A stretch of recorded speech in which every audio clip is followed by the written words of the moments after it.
อันตาเจ้าอริยสงฆ์เจ้าจุตนจุองค์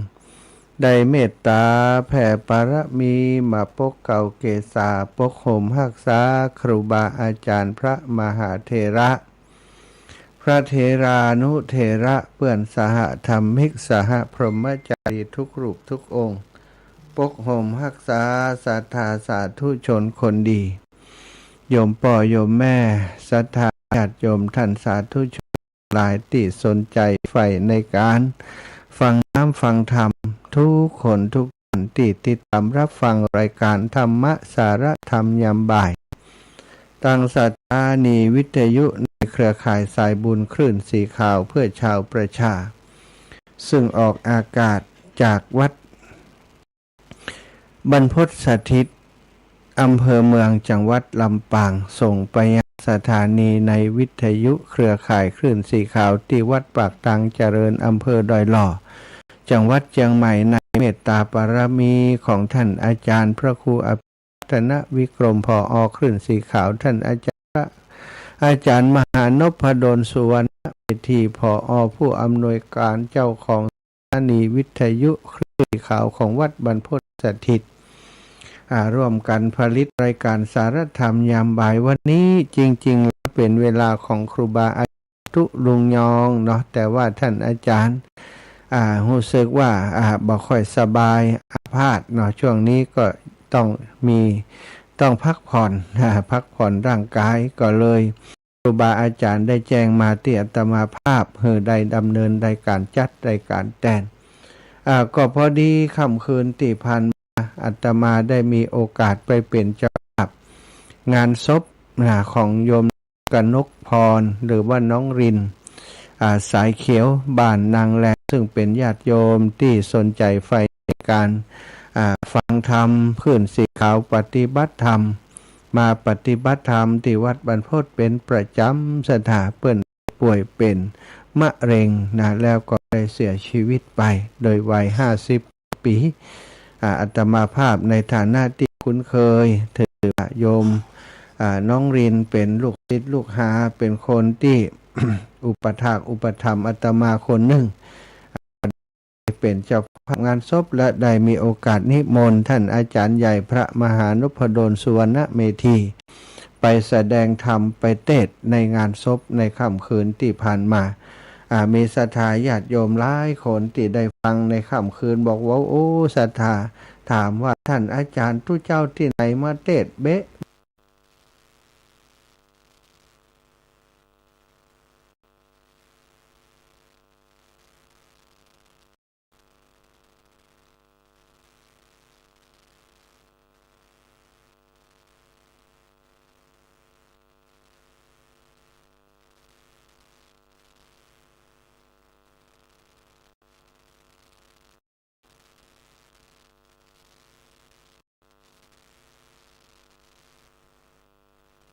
ญาติโยมแฟนรายการได้ฟังกันในวันนี้ในวันที่20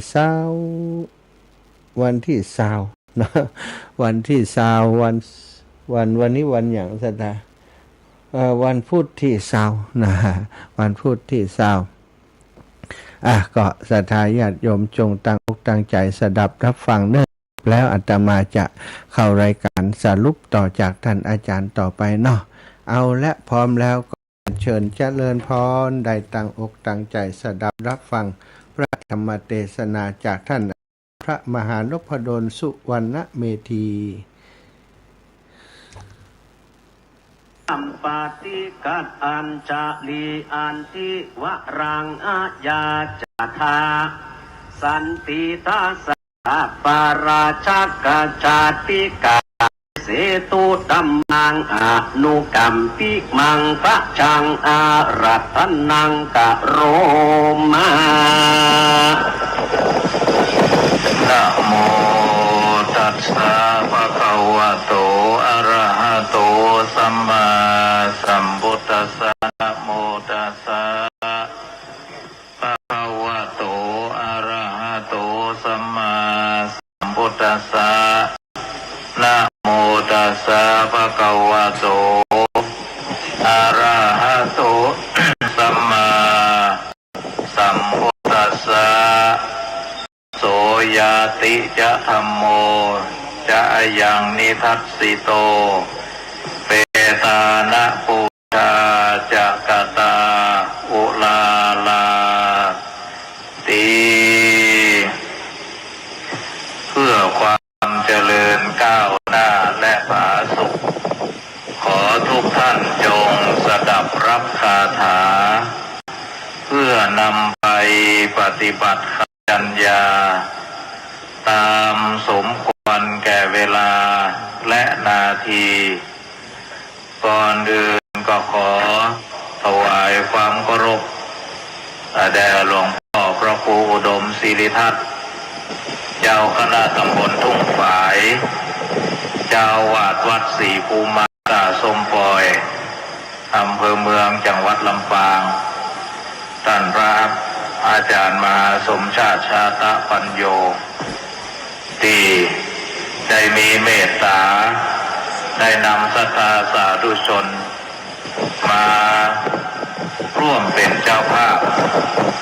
มาแสดงความเป็นญาติมาเพื่อประกาศเกียรติคุณมาเกื้อกูล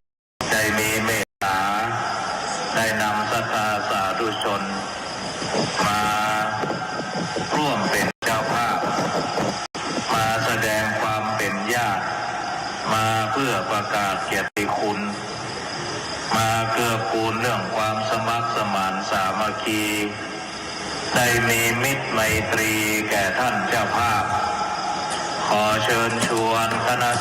สาธุชนทั้งหลายถือโอกาสนี้มาซึมซาบสัจธรรม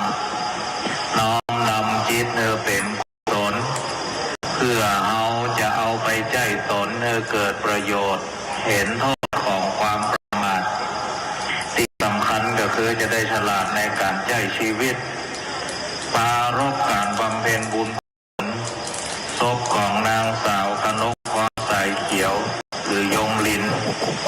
ผู้จากไปโดยอายุไขวัย59 ปีจากญาติมิตรสหายไปอย่างบ่มีบนรับคณะเจ้าภาพอาทิได้มาร่วมแสดงความรักความอาลัยต่อผู้วายชนและญาติของผู้วายชนก็มีหลวงพ่อพระครูอุดมศิริทัตน์เจ้าคณะตำบลทุ่งฝายเจ้าวาดวัดศรีภูมาตาสมปอยพระมหาสมชาติปัญโยพร้อมด้วยสาธุชนกลุ่มขึ้นสีขาววัดบรรพตสถิตแล้วก็คณะที่สองก็มีคณะศิษย์เก่าห้างชัดวิทยากลุ่มเปื่อนกลุ่มซับทอง27คณะที่สามก็คือคณะท่านนายก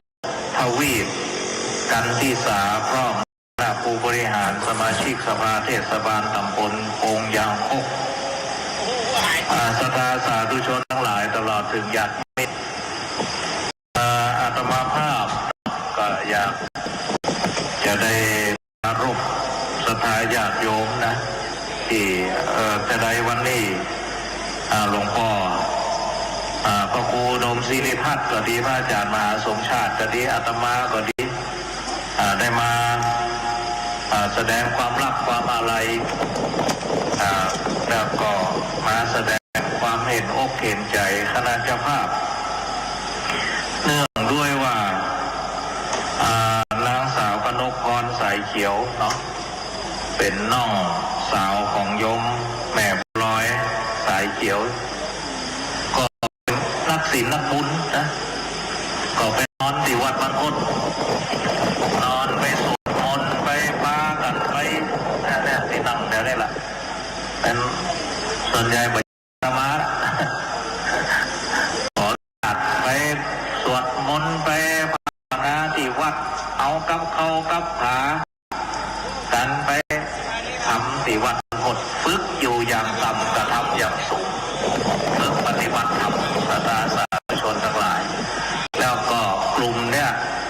ก็เป็นสายบุญเนี่ยก็หลวงพ่อพระครู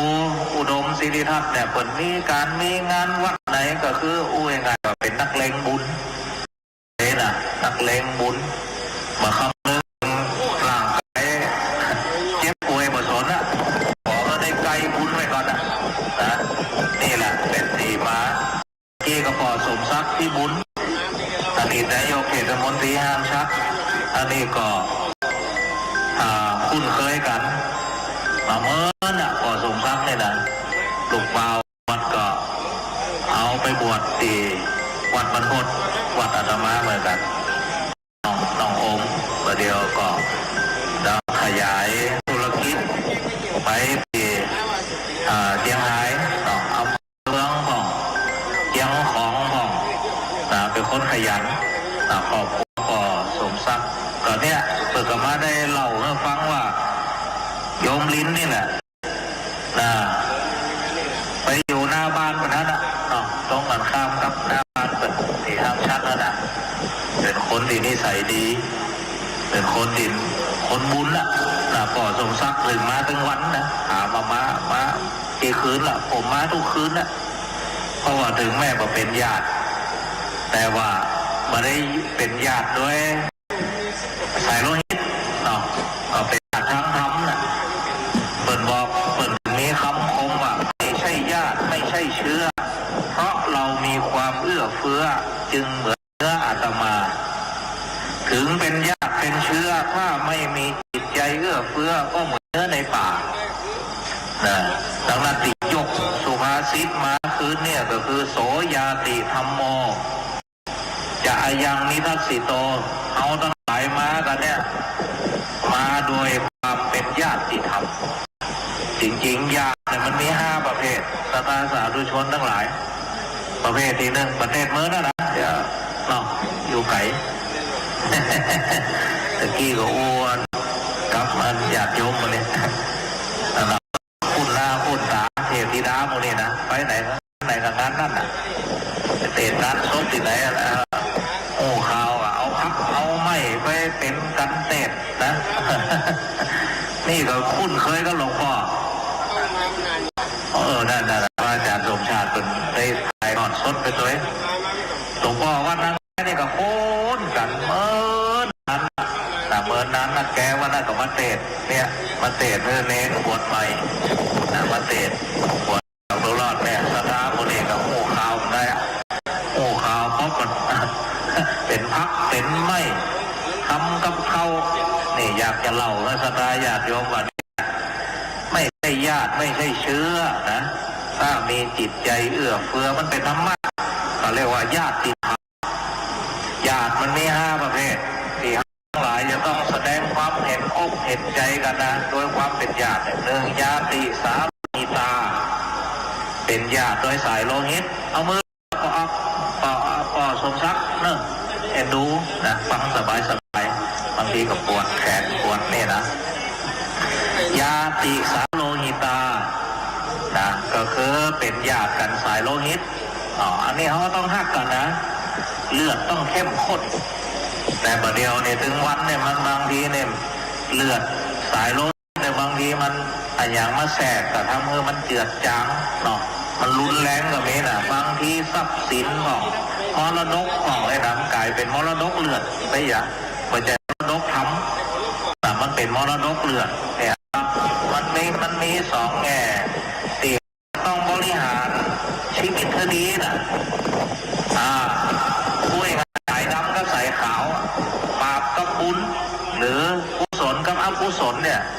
มนุษย์เขาเนี่ยบริหารจัดการเธอดีการบริหารจัดการชีวิตเนี่ยมันเหมือนกับเขาขับรถมันมีเครื่องมือสปาตีจะให้รถไปถึงจุดหมายนะมันว่าจะถึงจุดหมายเนี่ยเขาขับรถดีก่อนเบรกดีก่อนควบคุมพวงมาลัยดีก่อนนี่นะมีสติก่อนพวกเนี่ยบางทีเครื่องยนต์ดีนะแต่คนขับมันลุงลังเมาเหล้าก็รับมาเต็มอิ่มบ้างแล้วก็เลยควบคุมระบบเบรกระบบพวงมาลัยมันดีกับมันถึงจุดหมายจะทำรถลงเหวไปจริงๆคนก็ตามทรัพย์สมบัติก็ตามที่มันมีอยู่เนี่ยมันเหมือนรถยนต์ถ้าบริหารจัดการดีๆรถยนต์น่ะมันจะนำเขาไปสู่อำนวยความ สะดวกสบายการที่ทรัพย์สินก็ดีญาติพี่น้องก็ดีนะถ้าเขามีธรรมะนะเขาสามารถบริหารจัดการญาติก็ดีทรัพย์สินนำไปสู่เป้าหมายก็คืออยู่เย็นเป็นสุขมั่งมีสีสุขสมบูรณ์บุญสุขมันมีอันหมดนะแต่ถึงวันเนี่ยบางทีเขามีธรรมะไงพอมีทรัพย์สินเงินทองน้อยก็เอาละทะเลาะกันเดี๋ยวละล้ามไม่หาพ่อหาแม่ว่าฮักมาเต่ากันนี่นะกลายเป็นมรดกเลือดที่เขาได้ยินข่าวนะอันนี้มันอยู่ที่เขาด้วยดังนั้นเขาอาจได้มาพบกันนะโดยสายโลหิตกับรักษากันฮักกันไว้กำจูกันไว้นี่อาตมาหันพี่น้องคนจีนน่ะสถาพี่น้องคนจีนเนี่ยนะเวลาเปิ่น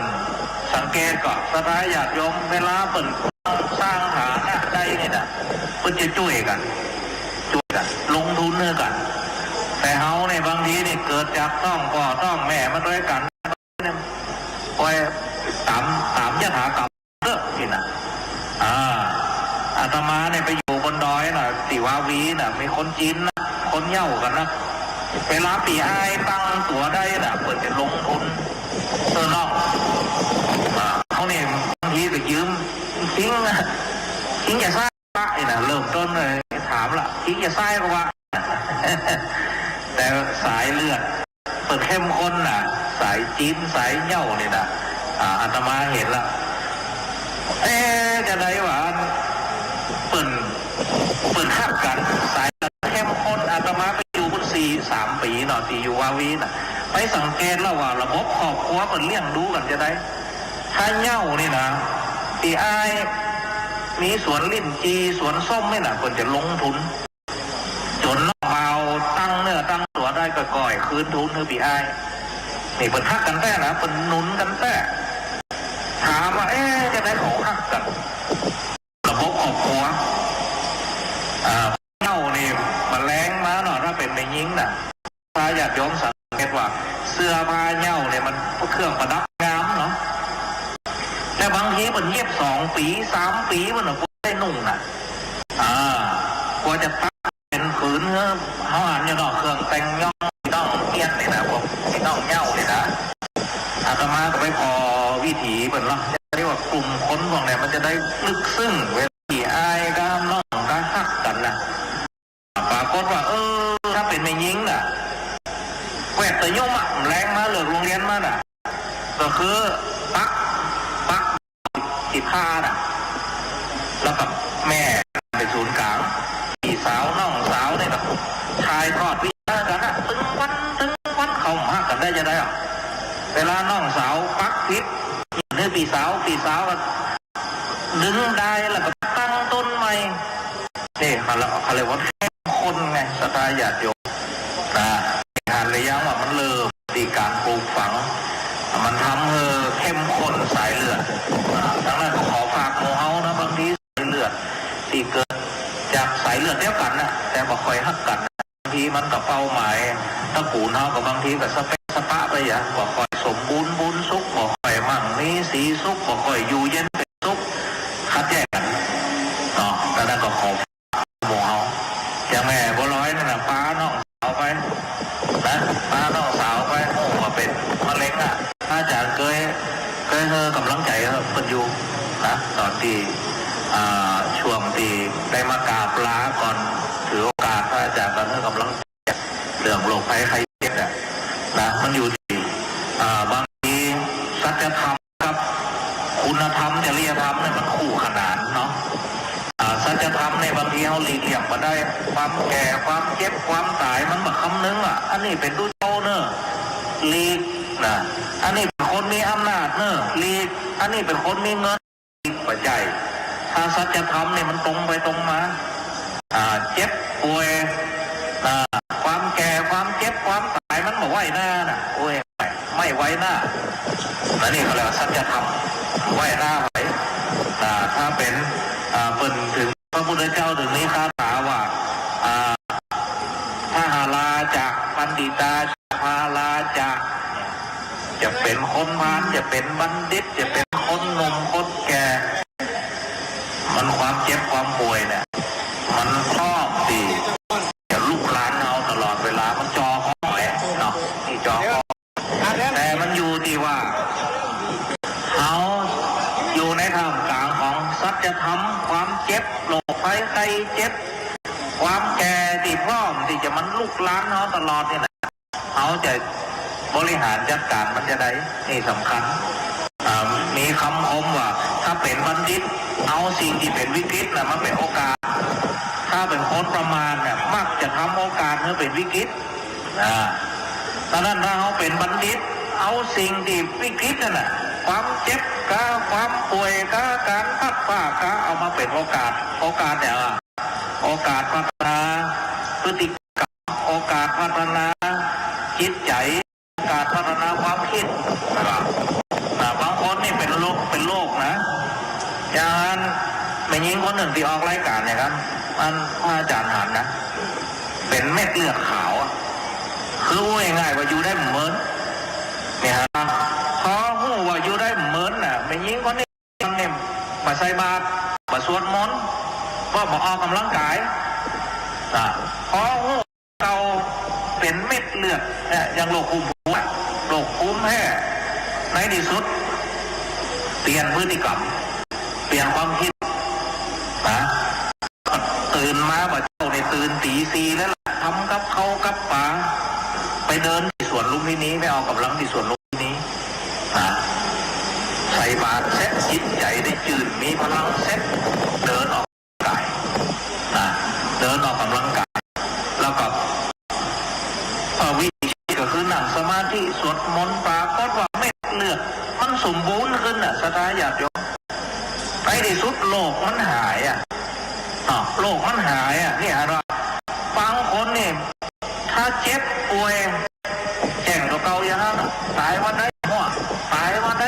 แล้วมาเปลี่ยนพฤติกรรมมาเปลี่ยนความคิดเนี่ยในที่สุดมันก็เหมือนกับนักมวยที่มันเปิดตอนเข้ามุมแล้วมันย้อมที่จะยกมือขึ้นกาดแล้วก็มันย้อมที่ออกเข่าพอย้อมที่จะเอาตีนถีบได้เตะลุยนะอันมันหลอดโดนนอกขาเวทีเหมือนกันคนที่มีโรคใครเจ็บสะท้ายต้องท่าบะเหลือบากว่าแห้งนะถ้าบะเหลือบากว่าแห้งมันจากร้ายกลายเป็นดีขึ้นจากร้ายก็กลายเป็นดีนี่แหละเรียกว่าบัณฑิตเนี่ยมักจะเอาสิ่งเป็นวิกฤตเนี่ยมาเป็นโอกาสเนี่ยโอกาสในการพัฒนาจิตใจโอกาสในการปรับเปลี่ยนพฤติกรรมแล้วก็โอกาสที่พัฒนาความคิดตัวเก่าคิดในเชิงบวกมากขึ้นดังนั้นก็นี่ส่วนหนึ่งก็ขอฝากศรัทธาญาติโยมทั้งหลายนะว่าโลกเขาถึงวันเนี่ยมันมาแน่นอนมีสิทธิ์ถึงนั่นมีสิทธิ์ตายเนี่ยยังออกข่าวแต่ว่ามันซื้อเนี่ยเรานั่งรถอยู่ดีๆกับรถไฟมาจนตายไป8 ศพก่อนเนี่ยที่กรุงเทพบางคนก็อาตมาไปเตะหลายศพอาการของคนดิ่มมาเป็นอย่างสักอย่างแล้วมาตายนี่บางทีกับก็มันนะสถานอย่างตัวซื้อจะไปเตะที่ไหนครับนี่ถูกหัวจ้างหรือว่ามันอันนี้ก็จูกับตายนี่ฮะอยากยอมเนี่ยเล่นโทรศัพท์อยู่เอาหัวใจนี่เล่นโทรศัพท์อยู่นี่ทำงานอยู่สมัครเขล้างนะเนี่ยสถานอยากยอมแม่คำมูอันนี้ก็ใจลูกไปซื้อกับเขานั่งก็ไปซื้อน้ำพริกน้ำปูแม่กำลังเนี่ยรอกินแกงนั่งอยู่เก้าอี้อยู่ดูทีวีอยู่ลูกเปล่าไอ้ใจยันไปซื้อน้ำพริกน้ำปูด่าแม่แบบร้อยก้าว่าจะห้องแม่กินข้าวแรงไปห้องไหนก็ได้หูคิดเรานั่งตายนี่อะไรยังสลายญาติโยมดังนั้นยามาชีวิตเนี่ยสัจธรรมปรากฏลดความเมาเข้าหาความดีหลีกหนีสิ่งชั่วนี่ประมาทที่สัจธรรมปรากฏมันหันสัจธรรมว่าคนเราเนี่ยเหมือน มือนรถอ่ะอาจารย์เปรียบเทียบตะกี้น่ะบางคนเนี่ยน้ำมันหมดรถเนี่ยน้ำมันหมดตรงไหนบางทีเครื่องมันดีอยู่นะบางทีมันหมดขึ้นลิงมันก็ดับ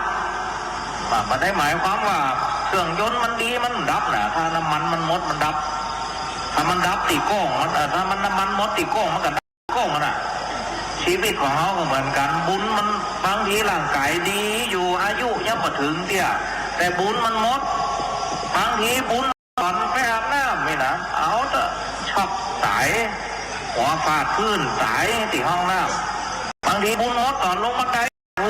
หัวฟาดพื้นตายบางคนบุญหมดตอนกินข้าวแก้มเข้าตายมีหมดอ่ะอย่าประมาทจานมีก่อนดีขอ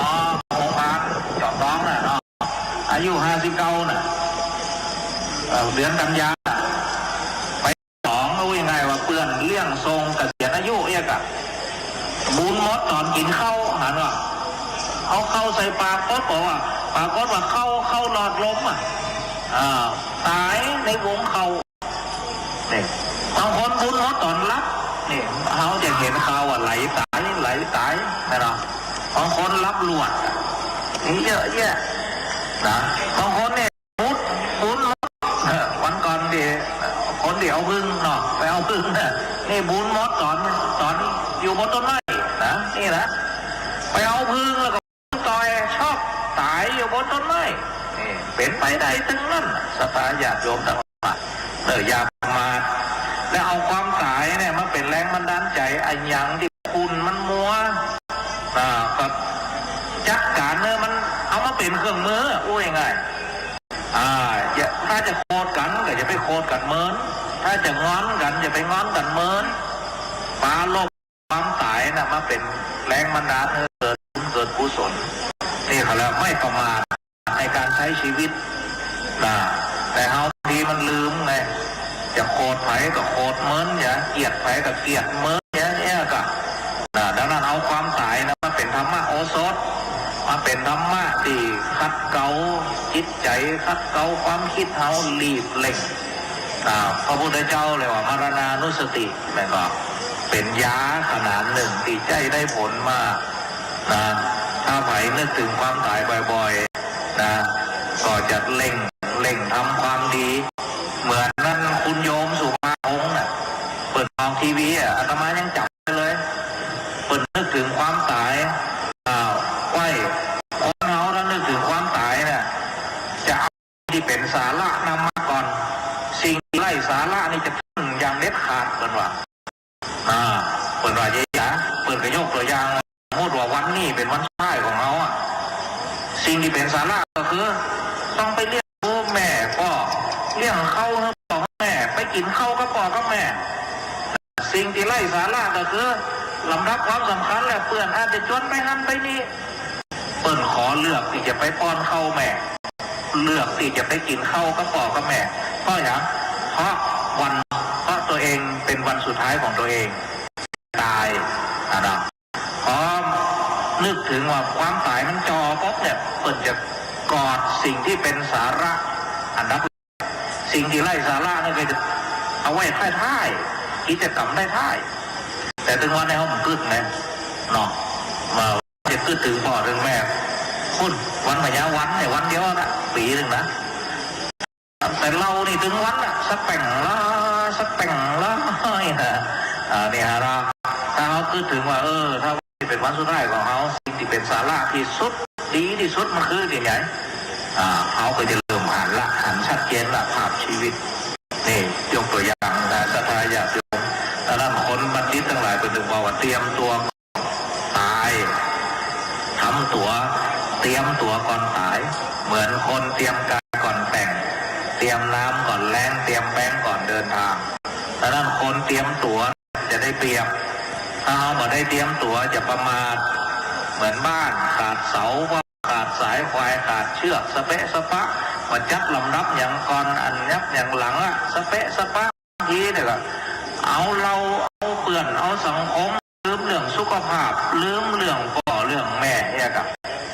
บางทีก็เอาพ่อแม่สุดท้ายพูดเอาเราได้สตังค์มากับเราปาปิ้งเอามาก่อนเนี่ยกับ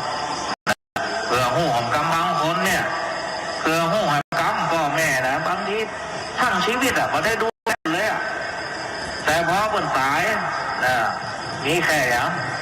เข้าสามกัมเข้า3 ปันนะบางคนนะพ่อซบแม่เนี่ยนะช่วงที่พ่อแม่มีชีวิตมาเอายังเลยอ่ะมาสนใจยังเลยอ่ะแต่พอพ่อแม่อยู่ในป่าลงแล้วเข้าอย่า3 กัมกินอย่า3 ตินน้ำอย่าแก้วไปเคาะฝาลงเนี่ยบางคนเป็นนั่นแท้ๆนะเคาะฝาลงเป็นน้ำหูน้ำตาแม่จ๋ามากินข้าวนะแม่จ๋าลูกมาฟังพระเทศน์พระสวดนะสมัยมีชีวิตเนี่ยโตเปิดขอไปส่งวัดไป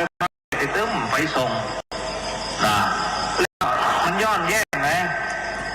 เขาเนี่ยหู้คิงตอนเปิดบอกหู้คิงแล้ว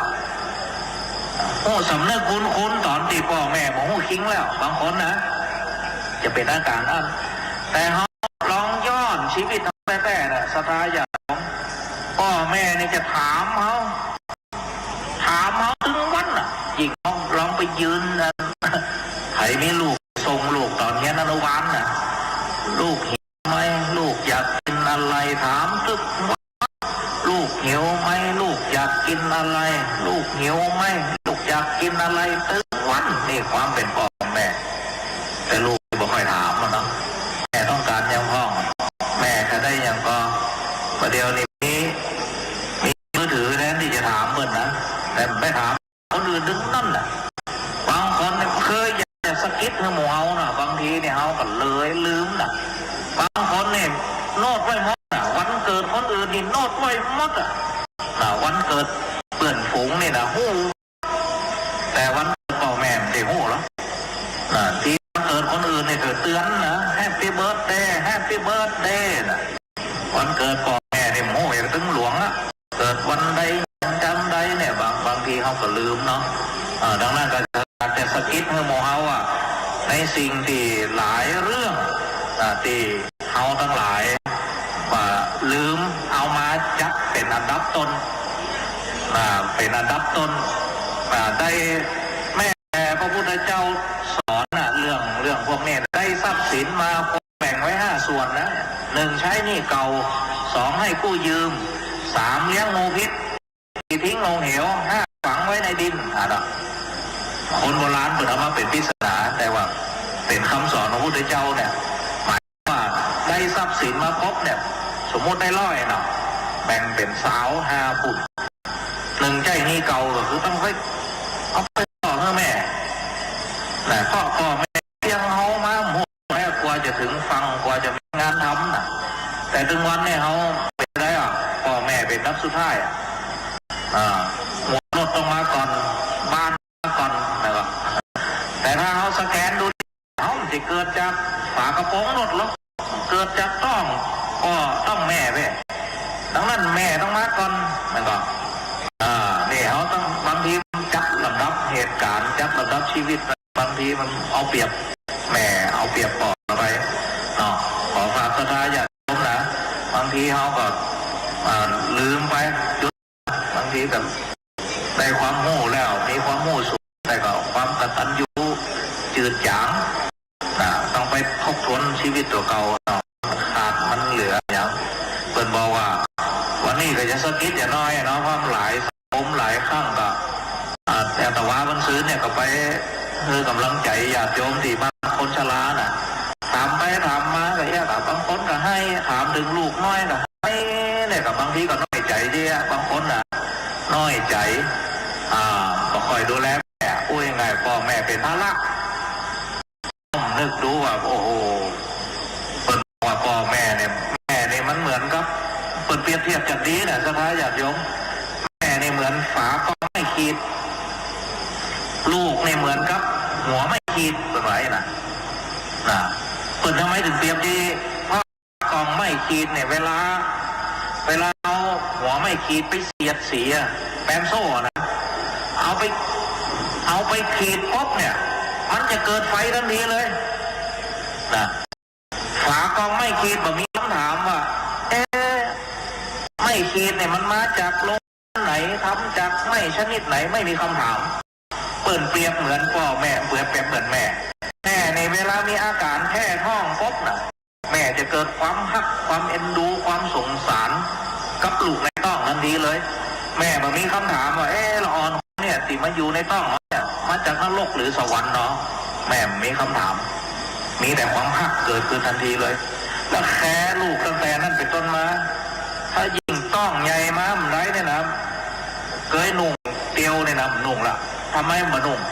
เพราะมันแค่นั่นน่ะแม่ในปลึงบอกว่ามีโทยินีผู้มีสองใจก็คือพูดง่ายๆว่าใจหนึ่งก็ห่วงหัวเก่าใจหนึ่งก็ห่วงลูกต้องว่าโทยินีนะเวลาจะได้ไม่ยิงที่บนท้องใหญ่เลยจะได้มาคอยนุ่งเตียวก็เพราะว่าหัวไปหักลูกน้อยบางทีก็ฟื้นตัวเก่ามักเพชรก็ต้องยุดเพราะอย่างหัวกระทบลูกที่อยู่ไหนข้างล่างริมหันหน้าน่ะบางคนเนี่ยเตรียมจืดไว้ในโมเฮาต้องโห่ว่าความมนุษย์เนี่ยถามว่าถ้าเขาโมโหจักบุญจักคุณคนที่มีบุญเนี่ยนี่เลี้ยงมาแล้วต้องเลี้ยงกันอาตมาอยากจะให้เขาคือจีว่าไก่เวลามันใหญ่มาแล้วมันจำเป็นต้องตอบแทนบุญคุณแม่หัวควายเนี่ยมันตอบบุญคุณพ่อแม่นะสัตว์เดรัจฉานเนี่ยเขาไปว่าเขาจะไปเทียบกับสัตว์เดรัจฉานได้เพราะสัตว์เดรัจฉานเนี่ยเลี้ยงลูกมาซับซ้อนถ้าเลี้ยงลูกจะเหมือนอย่างควายเนี่ยเกิดมาปุ๊บเนี่ยเมื่อกี้นาทีนะเลี้ยงแม่นะเลี้ยงหกติมหลอกกับลูกอ่ะน้ำขำกันอย่างการเลี้ยเรียบร้อยลูกน้อยเดี๋ยวเดินตับไม่หรอก